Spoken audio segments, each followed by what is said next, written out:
Good evening, ladies and gentlemen. Lounging with Lisa, the video series that has me lounging while coming at you with thoughts of the day. I'm trying to get this in quickly before Smitty calls. Or not Smitty, Nicholas, I'm sorry. It's who all came to the live gig and all that jazz in the Lounger of the Week. And I'll pause and then I'll do his phone call as well. Get it? Okay, live loungers. RB, Pat Hacker, Karen Peterson, Watcher, Babelfish, Denise, IELA, Nico, Solo, Robin, Vesper, Ronan, Cloudy Sunshine, Fatso, Basil, Stoner, Art, Environmental Coffee House, Batty, Smitty, Jilly, Chris Foster, Janet, and Dave, Emil on the farm. And if I missed anybody, I apologize. I haven't looked at the playback yet because I'm expecting a phone call from Nicholas. So I'm combining these two things and I'll upload it later. Piano Man was the Lounger of the Week, ladies and gentlemen. He might not be around for a bit because he had a death in the family.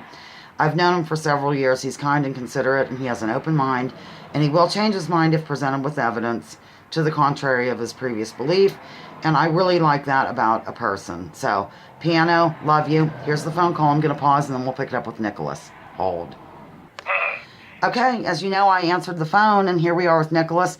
He wants to discuss, he had a recent health scare, evidently it was quite terrifying. I'm going to let him have the floor, actually.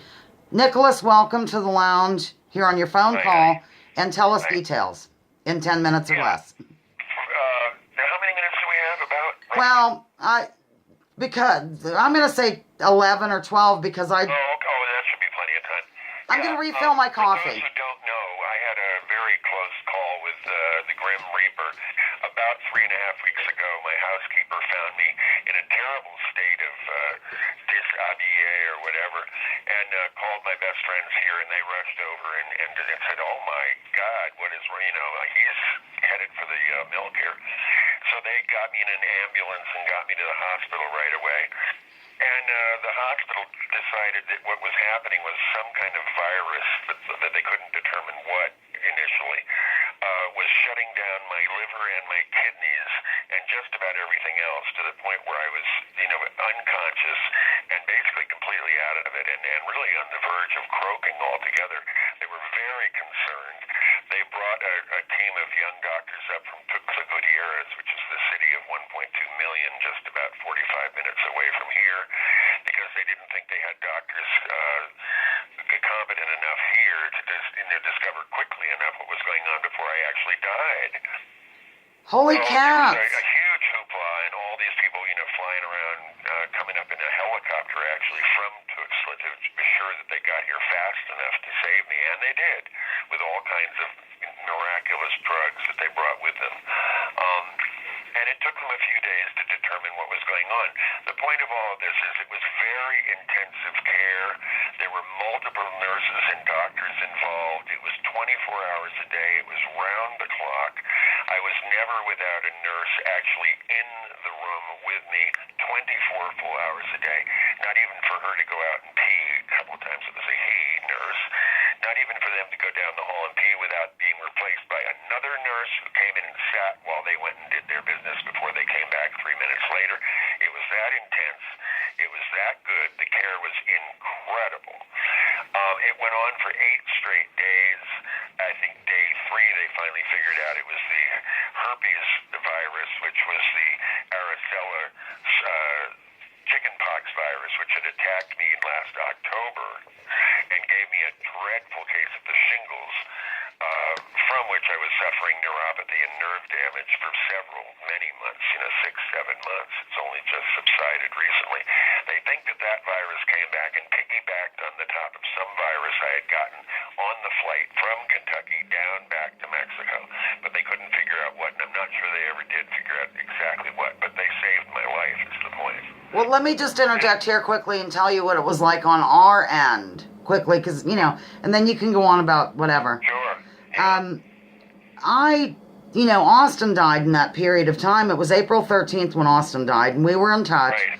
And then all of a sudden, I'd send you things like, interviews at Gore Vidal or whatever I do, and you weren't getting back with me, and I thought, there's something weird going on. So after about a week, I got with Karen Peterson, and I think she wasn't really letting me know because she knew about Austin. People want to kind of treat me with kid gloves or whatever the saying is. Right. And Yeah. So she said, we've been very worried too. And when they said that, I got real worried because I don't think they're the type to just freak out for no reason. So then she said, we're going to try to find some of his friends. And then she got back to me and told me a little bit, but I didn't know the extent of it. Okay, go. I'm done. Yeah, and I mean, I had other friends on the internet from other chat rooms and places who were very concerned, and they were trying to figure out, how to get into my Facebook. One person did finally figure out how, or knew how, from a year ago or so, and hadn't used it since. And she got in and then started asking around, and some friends here who occasionally go to his Facebook, they started responding, and anyway, the story got out that I was hospitalized and, was really in a very, very bad way. This was not just some kind of a hospitalization. They were actually busy saving my life. Yeah, that's what I gathered. It was very serious. And I always forget that you're, a little bit older than I. I don't want to go on. Right. But, and what I could keel over right now. So. Yeah, but the point of all of this is leading up to the Big Bang Theory, if you will, and it's about pricing.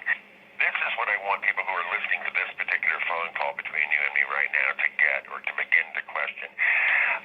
I can tell you right now, but I'm not for about a minute or so, the total cost here in Mexico of all of this extraordinary care and a full week plus in the hospital, including everything, all the specialists, the whole thing, every possible kind of brain scan, kidney scan, liver scans, you name it, tests for hepatitis. They did everything. I mean, they left nothing out. My friend Charlotte Hannigan, who lives in Lexington, is a nurse overseer, essentially. She has overseen doctors, billing, hospitals, clinics, you name it, specializations, ICU units, for 40 years. She knows what things in the United States cost. I reviewed with her everything they had done here for me in Mexico, and the closest she could come to what it would have cost in the United States is between $150,000 and $250,000 for the total panoply of all the care that was given for the full length of time. She said 150,000 would have been the very low end. I would think it'd be even higher than the 250. Go ahead. Yeah, she couldn't conceive of it being a penny less than that, and probably closer to the $200,000 mark. Now, here's the kicker, and this is what has to be considered seriously. The total cost in Mexico was $5,100. Wow. 5,000, not 200,000. I got it, 5,100 for those who can't hear clearly. Right, that was the total cost, everything, specialists being helicoptered in, and the whole thing, including all the drugs, the medicines, the everything, the extra nursing care, the extra doctors too that flew up from Tuxtla, the cost of the ambulance, everything. $5,100 versus $200,000. Yeah. Here is the question. Where does $195,000 disappear to in the American healthcare system as a whole? If you want to call it a healthcare system. Money just disappear. Yeah, exactly. Where does it go? Where does it go? Well, I'll tell you where it goes. In the pockets of the big insurance companies. No, it can't be, because their profits aren't big enough. Really? It's a broader question than that, and it isn't just the $20 million a year that the CEO of United Healthcare earns.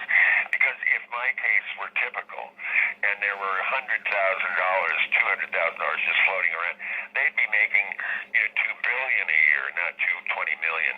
The numbers don't add it. The point is that I think needs to be considered is the entire healthcare system has been so corrupted and is so organized around greed and the getting of as much money as possible.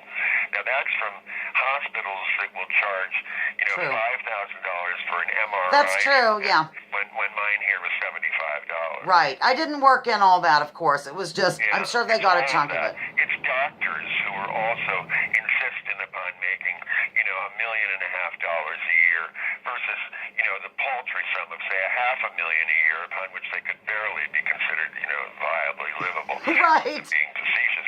I know. It's the entire system. It's big pharma that will allow the charging of $25 for a single aspirin in the hospital.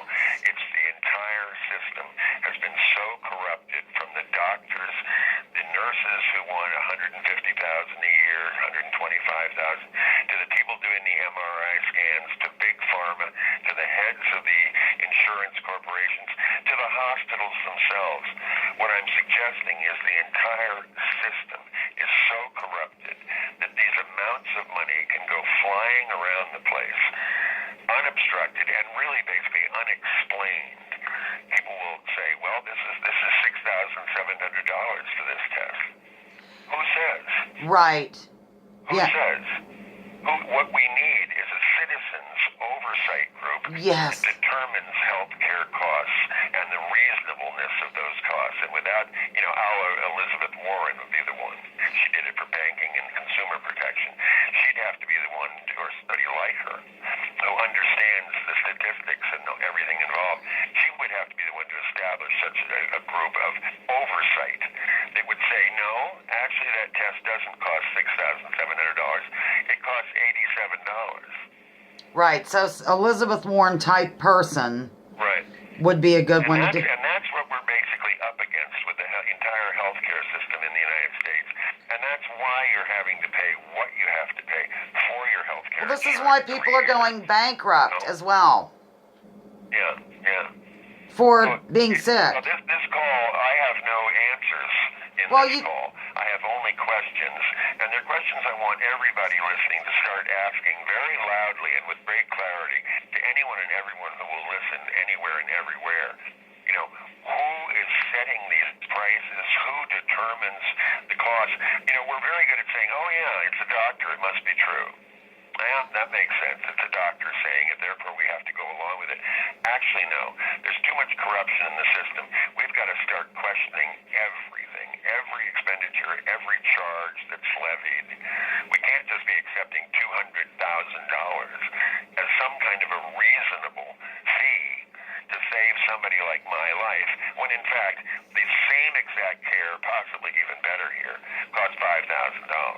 That's great, Nicholas, and I'm glad you got that across. And let me just say one little bit of trivia that I learned recently, since I am the trivia woman. The lab coat evidently came from Madison Avenue, and the reason why they started to use these is to make doctors look like more authoritarian, like they knew what they were doing. So that's something I found out, a couple years ago, and I thought it would be a good way to end this video, which we should do. But you can stay on the phone. Stay on the phone while I do my closing, unless you know my closing. Oh, no, not well enough to do it for you. You go ahead, shoot, honey. Okay, and that's Nicholas of Mexico, and I love his voice. Say something really sexy. Oh, darling, your lead-in today to the live gig was extremely exciting. Oh, my God. All right, hush. Okay, here we go. Thank you for listening to this here at Lounging with Lisa, the video series that has me lounging. While coming at you with thoughts of the day, join me, join others, drop your political identities. Let's focus on issues, leave labels at the door, research before you judge. Really research what Nicholas just said, and remember that war is a racket. Don't take my word for it. Check out General Smedley Butler and what he had to say. Stay on the phone. I'm turning off the recording device. Okay. Okay.